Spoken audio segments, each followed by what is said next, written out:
In late August of 2020, we got a trailer for a Batman movie that was set to release in 2021. And unfortunately, due to COVID and many other reasons, it ended up getting delayed to March of this year, 2022.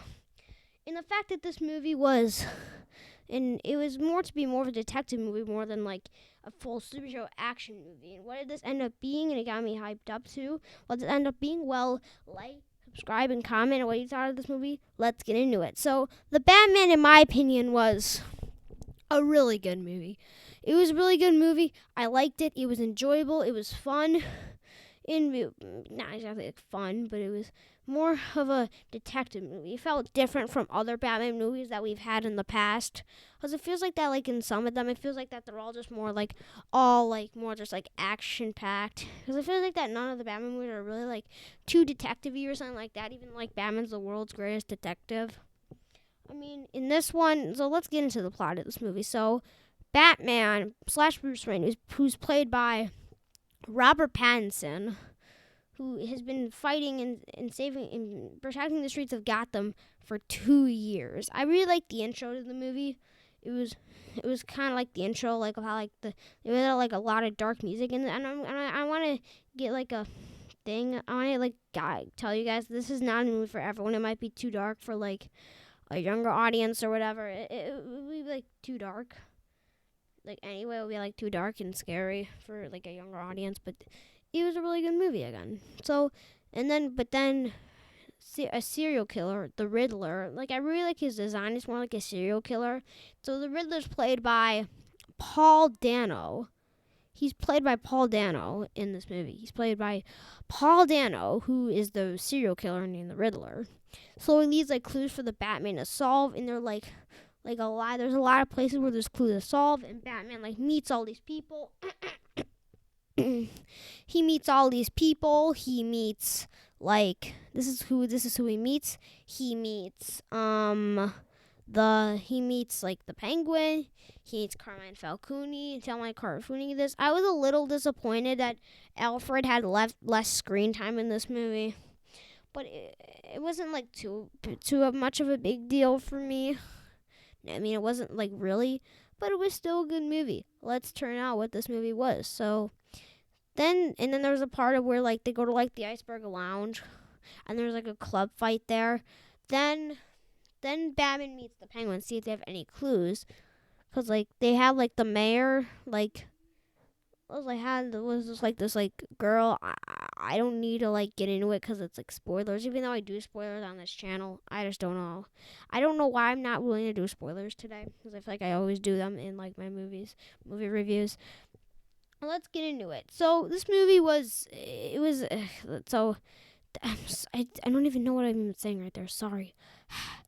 Now we have, and then there is Selena Kyle slash Catwoman, who is being played by Zoe Kravitz, and she did a good job too. Like she like worked for the Penguin. She gets like money, like gets servant or something.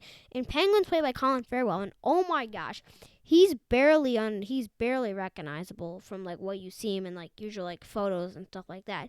He's not like really he's barely recognizable at all really, which I'm like really like I like it was that was kind of a good thing too. It wasn't really recognized and it felt more like the Penguin. And actually and and honestly, I thought that like and so Batman followed Selena Kyle. She followed Catwoman. Actually, like and there was like this fight scene too. Actually, and then there was Carmine Falcone, like all this and there was a lot of things that the Riddler was unmasking, like Gotham, like Carmine Falcone and Penguin. There was a lot of things that the Riddler was unmasking that Batman was solving. The fact that Carmine Falcone was doing illegal things, he was, I don't know, he I don't know why I'm not willing to do spoilers today for some reason. Like I feel like that if I watch this movie again, it would be fine. But I remember a lot of it though. The fact that the last time I watched this movie was like September, like 2 months ago.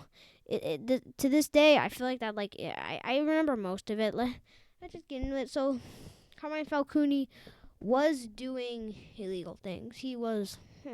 I need to think of it again. Just give me 1 minute.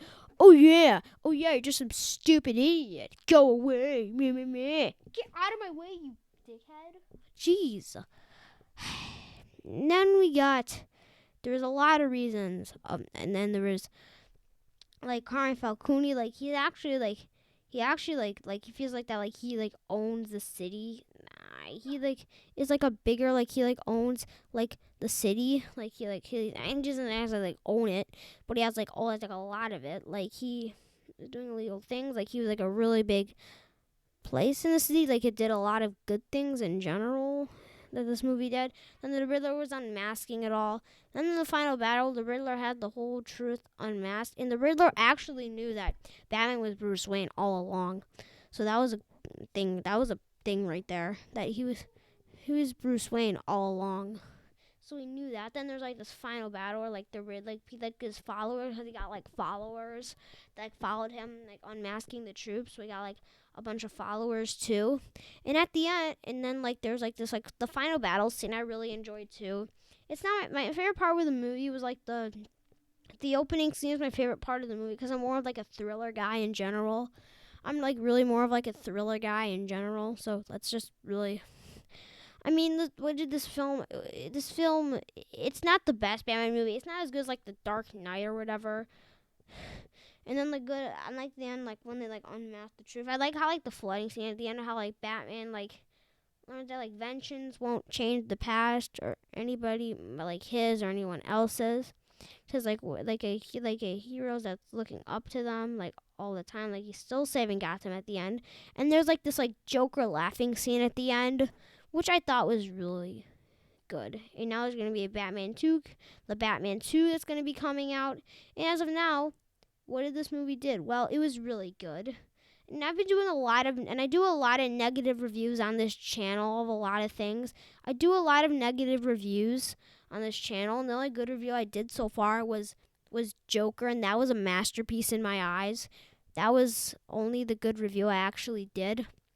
So so I really wanted to get some positive reviews. Like I watch a lot of bad movies and I look at like critic scores and the premise just to see how good they are and tell you guys of how good the movie was in my opinion. So but I really need to like get to more like watching some more positive movies in general. So I feel like it would be a better good of my time because I feel like I'd be proud. I feel like I can actually like maybe like feel something for it. I can actually like actually tell you guys about good movies because they do a lot of negative reviews. So, what's my rating for the Batman? Well, it's a 9 out of 10. So, what do I say? I recommend you go watch this movie. I recommend that you watch this movie. It's not a masterpiece, but it was really good. Like an 8 out of 10. It was like really good. It's not as good as The Dark Knight, but so do I recommend this movie? Yeah, absolutely. I recommend this movie.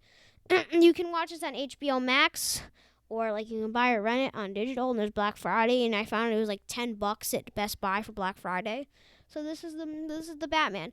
See you in my next video, and I'll see you in my next video. Bye. Don't forget to like and subscribe for more content that's going to be coming soon. Bye.